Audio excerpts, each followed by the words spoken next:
Covid 19 जैसी बीमारियां क्या कभी खत्म होगी? मौत होती वैक्सीन लगाने के बाद, लेकिन गवर्नमेंट की पहली प्राथमिकताएं होनी चाहिए कि अपने देश में वैक्सीनेशन ड्राइव को बहुत तेजी में चलाया जाए।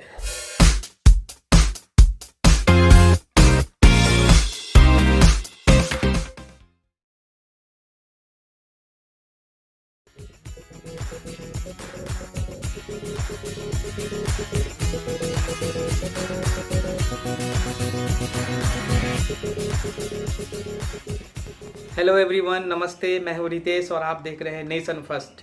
दोस्तों, आज हम नोवेल कोरोना वायरस कोविड 19 पे एक कंक्लूसिव वीडियो करने जा रहे हैं। और दोस्तों, आज हम मुख्य तौर पे 3 मुद्दे पे बात करेंगे। जो सबसे पहला हमारा पॉइंट होगा, क्या कोविड 19 कोरोना वायरस कभी खत्म होगा या नहीं। दूसरा, कि केंद्र और राज्य सरकारों के द्वारा किए गए प्रयास कितने सार्थक थे, क्या वो सफल हुए या असफल हुए। और तीसरा, जो गवर्नमेंट के द्वारा वैक्सीन ड्राइव चलाई जा रही है, क्या हमारे को जो वैक्सीन लग रही है वो कितने असरदार हैं। तो दोस्तों, इन तीनों मुद्दे को डिस्कस करेंगे। जिन व्यूअर्स ने अभी तक हमारे चैनल को सब्सक्राइब नहीं किया है, प्लीज आप हमारे चैनल को सब्सक्राइब करें। और अगर हमारे कंटेंट और हमारे वीडियोज आपको पसंद आते हैं तो प्लीज आप इसे लाइक्स करें एंड शेयर करें।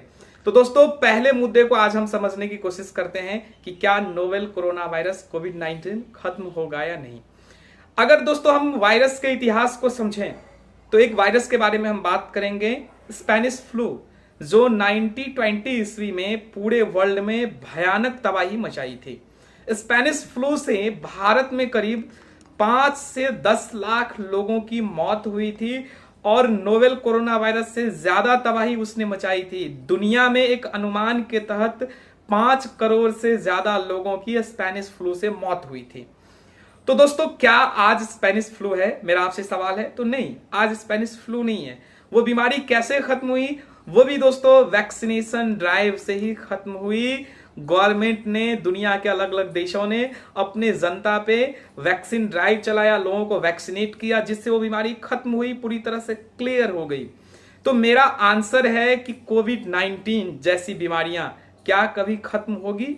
इसका आंसर है नहीं, ये खत्म नहीं हो सकती है। इसके असर, इसके प्रभाव कम हो सकते हैं। जैसे कि दोस्तों, कालाजार, टाइफाइड, मलेरिया, या अभी से कुछ समय पहले ही अपने देश में एक बीमारी ने बहुत ज्यादा तबाही मचाई, उसका नाम था डेंगू, जिसमें प्लेटलेट्स की संख्या कम हो जाती थी तो लोगों की मौत होती थी। मैं आपसे कहूंगा कि क्या डेंगू का उतना बड़ा विकराल रूप आज देश में है? तो नहीं। डेंगू से मरने वाले लोगों के मौत के आंकड़े बहुत ही कम है, जिससे लगता है कि बीमारी पे हमारा पकड़ है। तो दोस्तों, बीमारी कभी कोई खत्म नहीं होती। अगर मौत के आंकड़े हमारे सिचुएशन में है, हमारे कंट्रोल में है, तो वो बीमारी का असर जरूर कम हो जाता है। दूसरा जो हमारे पास क्वेश्चन है कि भारत और राज्य सरकारें, यानी सेंट्रल गवर्नमेंट और स्टेट गवर्नमेंट के द्वारा किए गए प्रयास क्या सही थे, सटीक थे? दोस्तों, कोई भी पैंडेमिक, कोई भी महामारी जब आती है तो राज्य सरकार या केंद्र सरकार प्रयास जरूर करती है, पर वो प्रयास कितने सार्थक हैं, ये दोस्तों महामारी खत्म होने के बाद रिजल्ट आने पे पता चलता है। मैं आपको अभी प्रेजेंट टाइम में भारत में जो कोविड 19 के आंकड़े हैं, उसके कुछ आंकड़े आपको मैं देने जा रहा हूं। वर्तमान में दोस्तों पर डे भारत में 4 लाख के करीब आंकड़े हैं और मौत की जो संख्या है, जो डेथ रेट है दोस्तों, वो करीब 4000 लोगों की है। ये दोस्तों आंकड़े कहां से आ रहे हैं? ये आंकड़े आ रहे हैं दोस्तों, सबसे ज्यादा आंकड़े आ रहे हैं कर्नाटका से, तमिलनाडु से, तेलंगाना से, महाराष्ट्र से और केरला से। अगर हम दोस्तों भारत को 4 रीजन में बांटकर हेल्थ इंफ्रास्ट्रक्चर और कोरोना के प्रचार प्रसार को समझने की कोशिश करें, तो जो सबसे पहला रीजन हम बांटेंगे वो रीजन है दोस्तों हिंदी हार्टलैंड, जिसमें दोस्तों बिहार, उत्तर प्रदेश, झारखंड, छत्तीसगढ़, मध्य प्रदेश, राजस्थान इत्यादि राज्यों को शामिल आप कर सकते हैं। जो दूसरा रीजन हम बांटेंगे वो बांटेंगे हम दोस्तों नॉर्थ ईस्ट का, जिसमें दोस्तों हम पश्चिम बंगाल, आसाम और अन्य राज्यों को रख सकते हैं। नॉर्थ ईस्ट में जो 7 सिस्टर्स हैं। तीसरा जो हम रीजन बांटेंगे वो रीजन है दोस्तों हमारा साउथ इंडिया, जिसमें हम कर्नाटका, केरला, तमिलनाडु, आंध्र प्रदेश, तेलंगाना इत्यादि राज्यों को रखेंगे। और फोर्थ रीजन जो हमारा होगा वो फोर्थ रीजन होगा दोस्तों वेस्टर्न इंडिया, जिसमें हम महाराष्ट्र और गुजरात को रखेंगे। आपने एक चीज बहुत ही गौर किया होगा दोस्तों कि जहां वेस्टर्न इंडिया यानी कि पश्चिम भारत और साउथ इंडिया दक्षिण भारत के राज्यों में हेल्थ इंफ्रास्ट्रक्चर और मेडिकल इक्विपमेंट की जो सिचुएशन है वो बहुत अच्छी है, या कह सकते हैं कि संतोषजनक है, वहीं हिंदी हार्टलैंड और उत्तर पूर्व के राज्यों में इसकी स्थिति बहुत ज्यादा खराब है। अगर दोस्तों विलेज के स्तर पे, गांव के स्तर पे उत्तर पूर्व के राज्य और हिंदी हार्टलैंड में कोरोना का प्रचार प्रसार हो गया तो सिचुएशन कंट्रोल से बाहर हो जाएगी दोस्तों। अब दोस्तों हम बात करेंगे वैक्सीनेशन ड्राइव की, कि क्या हमारे द्वारा जो वैक्सीन चलाई जा रही है गवर्नमेंट के द्वारा वो वैक्सीन कितना असरदार है। दोस्तों वर्ल्ड में जितने तरह के वैक्सीन हैं, चाहे वो दोस्तों कोविशील्ड हो, स्पुतनिक 5 हो, या फिर फाइजर हो, या अन्य तरह की और भी एक दो वैक्सीन हैं, किसी भी वैक्सीन का जो स्ट्राइक रेट है वो 100 में 100% नहीं है। कोविशील्ड का भी स्ट्राइक रेट 100 में 100% नहीं है। लेकिन अगर आप फर्स्ट और सेकेंड यानी कि दो तरह के जो वैक्सीन है, दो स्लॉट के जो वैक्सीन, अगर आपने दोनों वैक्सीन टीके अगर आपने लगवा लिए हैं तो आपके बॉडी में इतने एंटीबॉडीज बनेंगे कि आपको इस बीमारी से लड़ने में बहुत ज्यादा मदद मिलेगी। और वैक्सीन लगाने के बाद चांसेस, मैं ये नहीं कह रहा हूं दावे के साथ कि ऐसा नहीं हो सकता है, मौत होती है वैक्सीन लगाने के बाद भी, लेकिन इसके चांसेस, मौत की चांसेस बहुत ही कम हो जाते हैं।